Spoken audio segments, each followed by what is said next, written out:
নমস্কার বন্ধুরা, গল্প শুনতে আপনাদের সুস্বাগতম।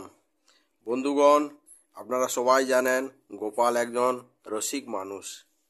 তার এক বন্ধু ছিল, তার নাম কতলু খাঁ, আর সে ছিল গোপালের মুসলমান বন্ধু।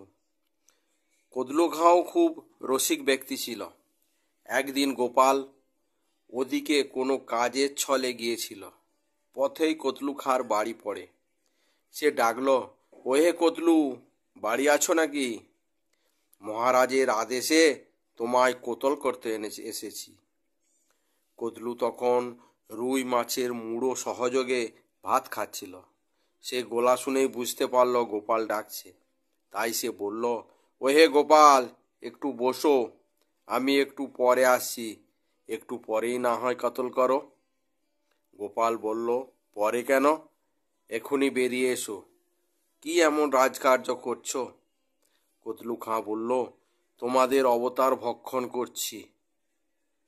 গোপাল কতলু খাঁ জানতো বিষ্ণুর 10 অবতারের মধ্যে একটি হলো মৎস্যাবতার।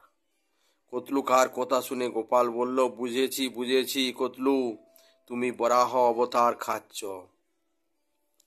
বেশ, আগে পাশের মুসলিম ভাইদের তোমার এই অবতার ভক্ষণের কথা একটু প্রচার করে আসছি।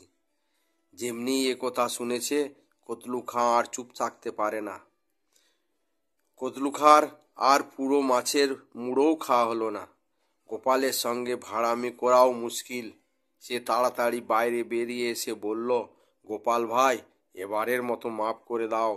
আর কখনো এমন কথা বলবো না, না হলে এই সমাজে আমার যে সম্মান চলে যাবে। তাহলে বন্ধুগণ, আজকের কাহিনী কেমন লাগলো আপনারা কমেন্টস করে জানাবেন। ভালো লাগলে লাইক করবেন, শেয়ার করবেন। এবার তাহলে ভিডিও শেষ করছি। জয় হিন্দ, জয় ভারত।